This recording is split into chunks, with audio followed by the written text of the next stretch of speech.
Hello and welcome to my channel. Today I'm going to share a long-term update to my lithium iron phosphate battery and share some temperature-related charger testing. CQ, this is Kilo Echo 4, Whiskey Mike Foxtrot. Roger, roger, you are blasting into the state of Ohio, 59+1. Welcome back and thanks for being here. My name is Scott and that was my new intro for ham-related videos. We're talking about the battery today, so we'll call that a ham video. And as you can see, we got some snow. And here we go, if I can show you the back of the car there. But my car is clear. I always clear the cars. That rack with all of its stuff up on the roof would have been a huge icy mess this morning if I hadn't done that. And speaking of icy messes, the roads, I didn't go out yesterday, and so this is a day that I will do a test of the battery, charging, heating, what am I trying to say, temperature related testing. I got a good email a couple days ago with a legitimate concern. Hey, with this lithium iron phosphate battery in the car, how does that affect your charging during the winter? Does it get too cold? Well, some of you know that I have a heating pad under my battery, and it's very effective. It keeps the battery above freezing all the time, but it's not right now. I must have broken a wire or a sensor or something when I recently removed my battery for maintenance. So no battery warmer in the car right now. I suspect that the battery temperature is below freezing and that when I start the car, it will not charge. So the purpose of the test will be to share how long it takes to get up to temperature. So let's go in the car and check this out. I'll share more. Last night, the temperature was supposed to get down to about 20 degrees. I think it got down to 22. And since I didn't drive the car yesterday, there was no additional heat in the car to warm the battery up, because the normal driving cycle of the car helps to keep the battery warm. I didn't have that yesterday. And that was somewhat intentional because I wanted to do this test and see how cold the battery would get. Let me show you the temperature sensors that I have in the car. I think I can share some B-roll to show you them because I'm not going to point them out right now. I'm going to point out what temperature they're sharing. So there's the thermometer there. I'm going to have to hold the light on so that you can read it a little bit better maybe. What we're looking at here is it is 30 degrees here in the cabin. So the sun being up has already heated the interior a little bit. It is 25 degrees in the equipment space. And that usually matches pretty closely to the outside temperature. The center sensor here, this is the temperature measured at the lithium iron phosphate battery. And so this is not the same temperature that the BMS sees, because the BMS sensors, there's 3 of them, are attached to the battery. This sensor is just sitting in there beside the battery. And then here is the temperature in the refrigerator. And then I will show you the app that I use for monitoring the battery. And here we can see, because refrigerator didn't run all night, it's still at 92%. It's resting at just below 13.3 volts. And the BMS temperature sensors are sitting at 28 and 29 degrees. And you can see that all of the cells are resting at a fairly equal voltage. So let's go ahead and start up the car and see what happens. I'm going to go ahead and mount this camera, and I will capture a screen recording here to be able to share this with you as I drive. And then I'll tell my story. Pardon the noise from my noisy jacket here. Here we go, bright sun right in my face, but we'll get this car turned around here in a second. We'll get the car started, and it takes about 10 to 15 seconds for charge current to start getting into the battery. Oh, but it isn't going to go into the battery because it's still too cold. So now what you can see is the battery stopped discharging, and now there's also no charge going in. So the reason it stopped discharging is because the charger is not, it's on and it's outputting voltage and current, but it is not being allowed into the battery by the BMS. So let's go ahead and drive a little bit. Oh, and I just saw the red label come up. That label probably says something to the effect of under temperature protection, something like that. I can't read it while I'm driving, but it's not going to charge while it's under temp. So let's see how long it takes to heat up. All right, so what I have going on here, because the heater for the battery is not functional, something else is going to generate some heat. My car has a custom exhaust on it. Well, one of the mufflers that he put in, I have a number of mufflers in my setup because I like it to be quiet, but still a nice 3-inch system, so it flows very well. But one of these mufflers that is in the car is not in the factory location. It's sitting right behind me under what would be the rear seat. And because it's not a factory location, there is no heat deflector above it. And so the heat from the muffler is allowed to radiate right into the car. And I don't feel that here in the car, but the rear seat delete area behind me can feel that. What happens is that can slowly warm up the battery compartment, and that's good on a day like today. So that'll help the battery warm up just a little bit faster. And oddly enough, when I turn the car off in the evening or the afternoon or whenever it is that I park the car, that muffler will continue to radiate heat up into the car and actually keep the battery compartment warm a little longer. So then there's less time for that space to fall down into a cold region. So oftentimes, if I drive the car every day, this space back here, even if it gets down to 20 degrees, it doesn't get terribly cold for very long. All right, so let me tell my story about removing the battery. I took my car in for a recall. There was a recall on the suction pump for the evaporative canister. So Volkswagen apparently had probably just a few problems with maybe a nick in the O-ring or something. I don't know what it was. And it could lead to a fire hazard. I'm not aware of any cars catching on fire. I'm not aware of any real problems happening from these things.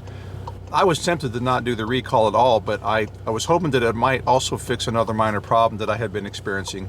It didn't fix it, but car has 240,000 miles on it. At the time, I think I had about 225 or 230, and I just said, all right, let me go ahead and get this free piece put into my car. I'll go for it. So I did it, but in order to get into the fuel tank, guess where the fuel tank access door is? That's right, it's under the back seat. I don't have a back seat, which is good for the mechanic, but that's where my battery sits. My lithium iron phosphate battery sits right on top of that door. So I had to remove the battery and tape back all the wires to keep them out of the way for the technician to get in there. And so what I did was, I don't know if you've ever had minor surgery, but when the docs are doing the surgery on you, they drape everything off and expose only what they're going to do the work on. What I did is I created a surgical drape of sorts for the technician. So when he got in there to do the recall, although there was a mess of wires in there, he didn't see any of them. They were all tucked up and pulled out of the way.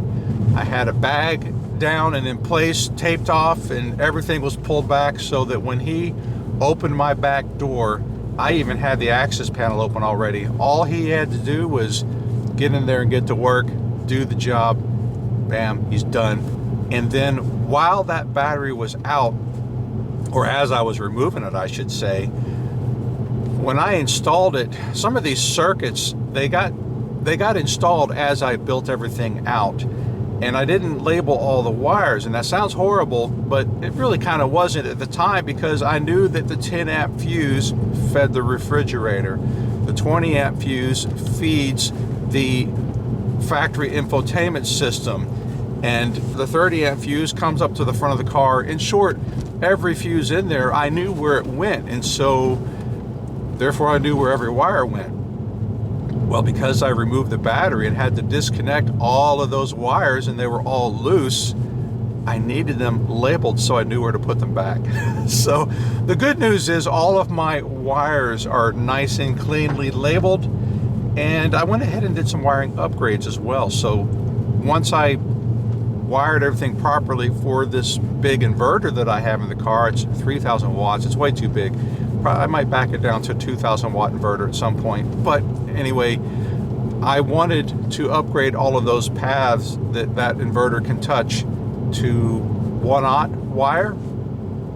So I upgraded the 4 gauge wire to 1/aught and the 8 gauge wire to 4 gauge. So I beefed up everything back there and then reinstalled, and there we were. So that was my journey for the upgrade to the battery back there. I almost forgot, this is a long-term battery review, so I ought to tell you what I'm packing here. This is not an off-the-shelf battery that you can just pick up from Amazon and put it in. It is a home-built unit from individual cells. The cells are made by Fortune. I got mine from a place that sells golf cart batteries. You can get them from Overkill Solar as well. Anyway, these are individual 3.6 volt 100 amp hour cells, which then I top balanced and then put them in series to create a 12.8 volt battery. And then I have coupled that with a BMS. I can't remember who makes it, and it's kind of not important because you can't buy them anymore anyhow.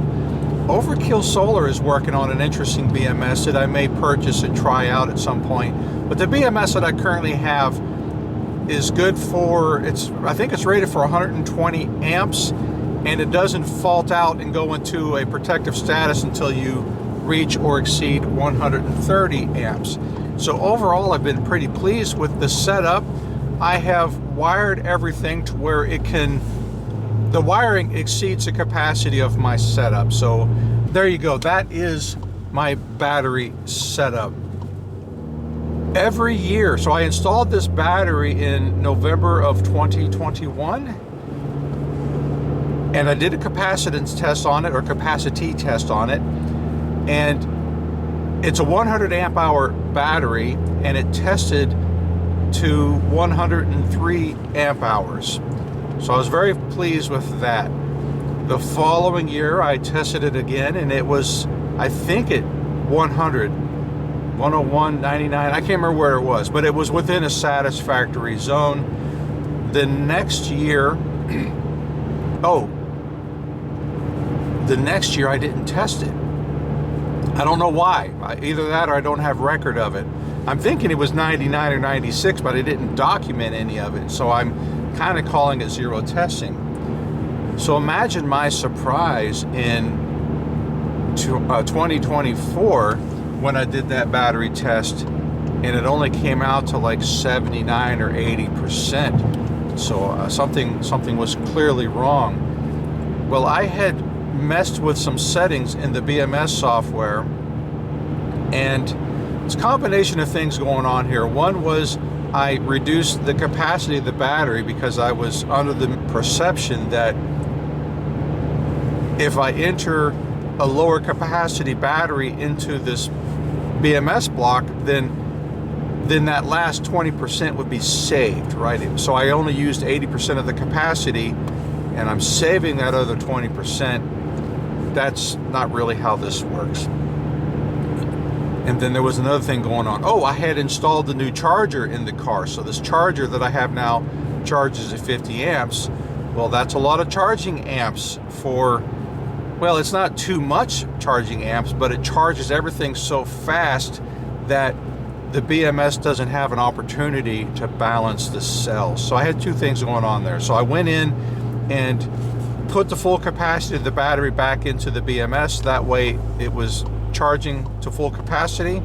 And speaking of full capacity, Will Prowse, he is a Well, if you don't know who he is, then you probably aren't doing much with lithium iron phosphate batteries, but this guy really knows his stuff on the batteries. And his philosophy on capacity is any battery is going to lose capacity as it ages. Use the capacity while you have it. Charge to 100%, discharge to 0%, and just do it and use that capacity while it's available, because you're going to lose it over time whether you want to or not. I also reduced my charge voltage. What's that voltage called? Absorption voltage. So I reduced it because with this new app that I'm using by Overkill Solar, I'm now able to see that what would happen was, especially at the higher charging rate, the battery would just charge it at 45 to 50 amps, and then when it's near 100%, sometimes it's 100%, sometimes it's not, the door would just slam shut and suddenly it's no longer charging. And I didn't like that. I liked it at the slower charging rates, the voltage would taper off. Give me just a second, I'm gonna get some breakfast. All right, I need to clarify a few things because I did not specify the nature of my problem. What did I mean by the door slammed shut and what caused it? I have a cell imbalance, and so one cell is charging faster than the others. As the cells age, because it's not consistent with just one cell, but as I charge, especially when I'm charging at high current, one cell will get ahead of the rest of them and get to 3.65 before the rest of them. And so when that happens, when it exceeds 3.65 volts, that hits a high voltage cutoff. And then it stops all charging, even though the other cells are not complete. They're not finished charging yet. And so the battery doesn't get the opportunity, if I'm charging at say 14.5 volts, the battery doesn't get the opportunity to get there because that one cell causes all charging to stop. And so this other YouTube channel that I had watched, I can't remember who it is right now, but he did all kinds of testing. And his thought on charging at 14.6 or 14.5 volts is the only reason to do it is for the speed of charging. If you charge at a lower voltage, sure, you'll get 96% of the way there and the charge will be just fine. So what I did to keep my over voltage shut off from occurring is I started charging at 13.8 volts. And what I had done is I had slowly backed that voltage down until the battery would trickle to absorption and then go into float. So at first 13.8 volts is what I needed to accomplish that, and right now my charging voltage is, I can't remember if it's 13.9 or if it's 14, but I upped it, and if I go any higher than that, then I do hit the high voltage cutoff, I think is what that's called. The last time I did a battery capacity test, it then showed a capacity of 92 amp hours. And that's kind of consistent with what's going to happen with as much as I use the battery. My battery has been cycled 276 times. And so it's seen some cycles.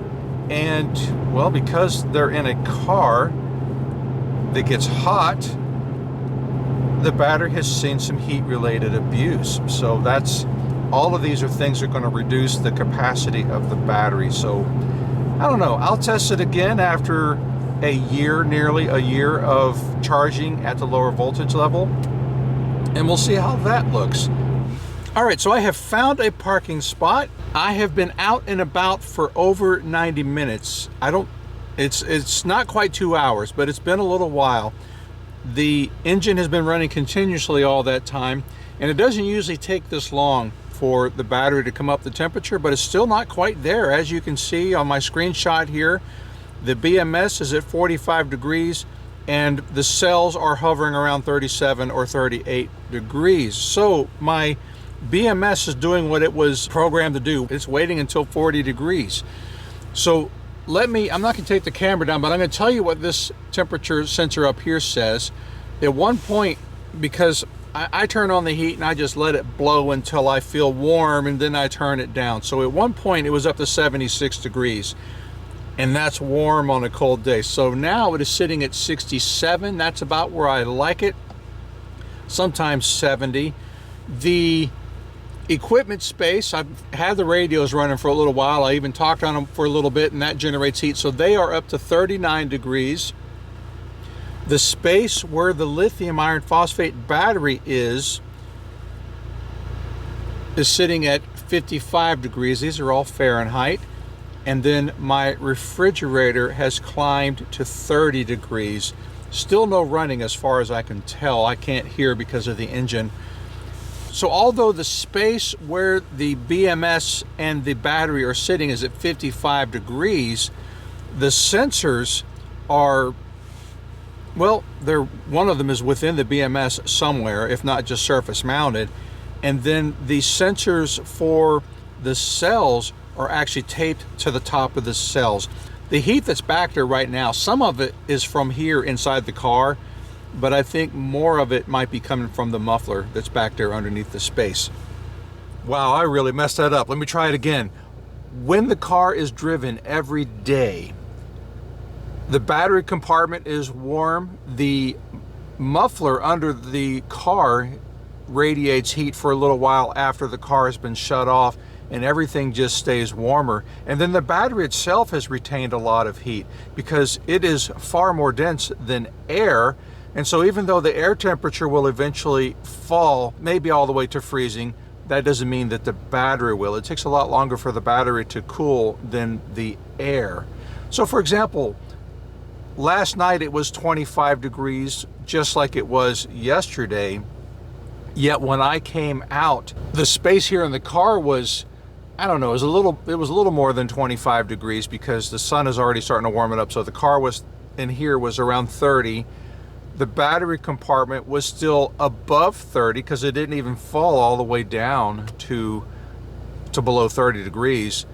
The equipment space, however, was around 25 degrees because it usually matches the outside temperature.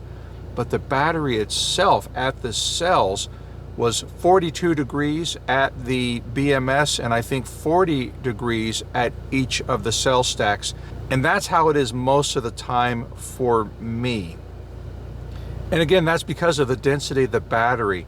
Now, for the test, I intentionally did not drive the car all day the previous day because I wanted that space to get down and settle at a temperature, not rise and fall. And so there was no heat retained at that point, so the battery was able to get all the way down to 29 degrees, 28 degrees, because that's part of the test. But because it had stabilized, all that density, it stabilized at 28 degrees, it took a lot longer for it to warm up. The point that I should be making, 90 minutes, 2 hours to get, I still have no charging going on, but I'm not in a position to where I'm desperate for the power. Now, if I was in an RV or a camping situation, my battery might be nearly depleted at this point, and I would want that charging current back so that I could charge the battery. Therein would lie a problem. And I would fix my heater, that's for sure. If I was in that position, I would fix the heater. But I don't have a desperate need for the heater. It's just a novelty for me at this point. Now, the person who emailed me, he's out in Indiana. And in Indiana, they see single-digit temperatures, even temperatures in the negatives. And I think when batteries get that cold, yeah, you're not going to, in a simple drive, going to heat that battery up to the point where it will accept the charge. You really need a heater on the battery. The heater that I'm using, and I've used a couple of them, I don't even remember why I took the first one out of service. I think I was just looking for something a little smaller for compactness, and that heater worked great. This one here that I'm using, not necessarily so great. And it could be because I broke it, or it could be because it was just faulty. I really don't remember. But these are basically RV holding tank heating pads. So they're made to stick to the bottom of an RV holding tank.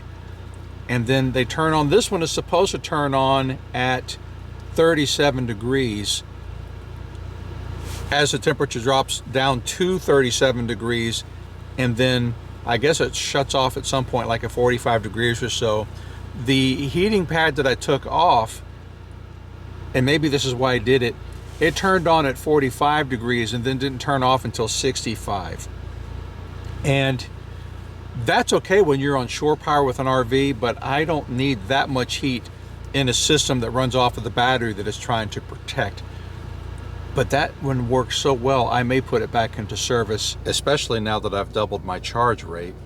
And I had that one on a timer, so I was able to limit how much it was being used. So that one I might put back. So there you go. The heater, if I lived in a cold climate, it was cold a lot and frequently, the heater is a must. I don't know, tell me what you think. Comment below about all of this. As always, I appreciate you being here. I'll talk to you next time. Take care.